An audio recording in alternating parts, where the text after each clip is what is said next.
ကျောင်းကပွဲကကောက်ကွက်စမ်းတွေကြောင့်ဖြူဖြူထွေးပေါက်ဆလေးအဖြစ်နာမည်ကြီးလာတဲ့မူချိုကျောင်းသူလေးချစ်ဖူးဝဝေမင်းသားကြီးပြည်သက်များလုံးပဲမင်္ဂလာပါဒီအပိုင်း TikTok နဲ့ Facebook စာမျက်နှာတွေပေါ်မှာရေးပန်းစားပြီးလူကြည့်များတဲ့ဗီဒီယိုလေးတစ်ခုကတော့မူချိုကျောင်းဆင်းပွဲမှာအခြားကလေးတွေလိုငိုမနေပဲတချင်းတန်ကြားတာနဲ့ကခုံပြီးမျက်နှာအမူအရာမျိုးစုံနဲ့ပြည်သက်ကိုဖျော်ပြနေတဲ့ကလေးလေးတယောက်ရဲ့ဗီဒီယိုပဲဖြစ်ပါတယ်သူရဲ့နာမည်ကတော့ချစ်ဖူးဝဝေလို့ခေါ်ပြီးလွတ်လပ်ပေါ်ပါတဲ့ကောက်ကွက်တွေဟန်ဆောင်မှုကင်းတဲ့အမူအရာတွေကြောင့်ပြည်သက်တွေကဖြူဖြူထွေးပေါက်ဆလို့ချစ်စနိုးနဲ့တင်စားခေါ်ဝေါ်နေကြတာပါဒီကလေးလေးကတော့လက်ရှိမှာအသက်၄နှစ်ကျော်အရွယ်လေးပဲရှိပါသေးတယ်လူကြီးတွေတောင်စင်ပေါ်ရောက်သွားရင်ရင်ခုန်တာကြောက်ရွံ့တာတွေကိုဖြစ်တတ်ပါတယ်အသက်၄နှစ်အရွယ်ကလေးဆိုရင်တော့စင်ပေါ်ရောက်ရင်လူအများကြီးကိုလန့်ပြီးငိုတာဘာလို့ရမှန်းမသိပဲရက်နေတာမျိုးတွေဖြစ်တတ်တာပါဒါပေမဲ့ချစ်ဖူးဝဝေကတော့စင်ပေါ်ရောက်တာနဲ့အောက်ကပရိသတ်တွေကိုလုံးဝဂရုမစိုက်တော့ပဲသူ့ရဲ့ကဘာလေးထဲမှာလွတ်လွတ်လပ်လပ်စီးမျောသွားခဲ့တာပါချစ်ဖူးဝဝေကိုဖြူဖြူထွေးပေါက်ဆလို့ခေါ်ကြတာကဖြူဖြူထွေးလို့တက်လက်နေတာကြောင့်ပဲဖြစ်ပါတယ်ကနေရင်နဲ့မျက်နှာလေးကိုပြောင်ပြတာနှာခမ်းလေးကိုဆူပြတာမျက်လုံးလေးကစားပြတာတွေက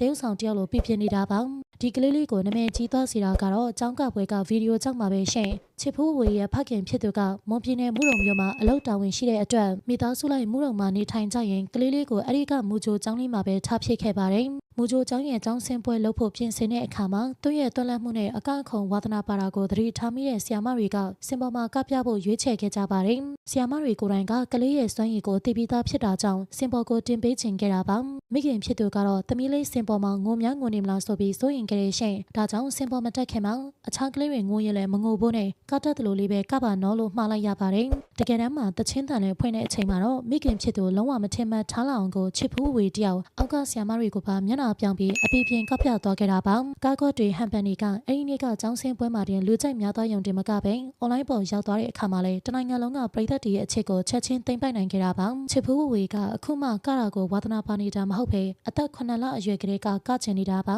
တချင်းတန်ကြားလိုက်တာနဲ့ကတက်နေပြီးစကားတော့မပြောတတ်သေးတဲ့အရွယ်မှာတချင်းတန်ကိုနားလေကခနာကိုကတုတ်ပြန်နေပါတယ်အခုရွယ်ထိလဲတချင်းတန်ကြားတာနဲ့အငြိမ်မနေပဲခုံပေါက်နေတတ်ပါတယ်ရှင်အဝေးတွေပါတွေတွားရပြီဆိုရင်တော့တချင်းတန်နားထောင်ဖို့ Bluetooth speaker လေးကိုမပါပါအောင်ယူသွားပေးရပါတယ်ချစ်ဖူးဝေရဲ့ဗီဒီယိုကိုကြည့်ပြီးအများစုကတော့သဘောကျချီးကျူးကြပေမဲ့တချို့ကတော့ဒီကလေးလေးကအသက်နဲ့မလိုက်အောင်အမူအရာတွေ over ဖြစ်နေတယ်လို့ဝေဖန်တာတွေရှိခဲ့တာပါကလေးကဒီအရွယ်ပဲရှိသေးလို့ over ဆိုတာဘာလဲဆိုတာနားမလည်သေးပဲစိတ်ထဲမှာတချင်းတန်ကြားလို့ကချင်တာကိုလွတ်လွတ်လပ်လပ်ကလိုက်တာဖြစ်ကြောင်းမိခင်ကရှင်းပြချပါတယ်ချစ်ဖူးဝေရဲ့မိခင်ကတော့သမီးလေးဝါသနာပါရင်ပါတယ်လို့အနောက်ကနေပံ့ပိုးပေးမှဖြစ်ပေမဲ့အတင်းကျပ်ဖိအားပေးတာမျိုးတော့လုံးဝလုံးမှာမဟုတ်ဘူးလို့သိရပါတယ်ချစ်ဖူးဝေကတိမ်လုံးရဲ့အချစ်ခံလေးဖြစ်တယ်လို့အသွက်လွန်နေပေမဲ့ကလေးဘဝကိုကလေးဆက်ဆံပဲဖြတ်တန်းနေတာပါအချီကျူးတွေဝေဖန်တာတွေကိုလည်းနားမလည်သေးတဲ့ဒီအဖြူရဲ့ကလေးလေးကတော့အခုတော့နာမည်ကြီးနေပြီဖြစ်ကောင်အပြင်မှာတွေ့တဲ့သူတွေကတော့မှတ်မိနေကြပါပြီမူချိုကျောင်းဆင်းပွဲမှာအသွက်ဆုံးဖြစ်ခဲ့တဲ့ဒီကလေးလေးကဖြူဖြူထွေးနေတကယ်တူလားဆိုတာခွင့်မပြပြခဲ့ပါအောင်ရှင်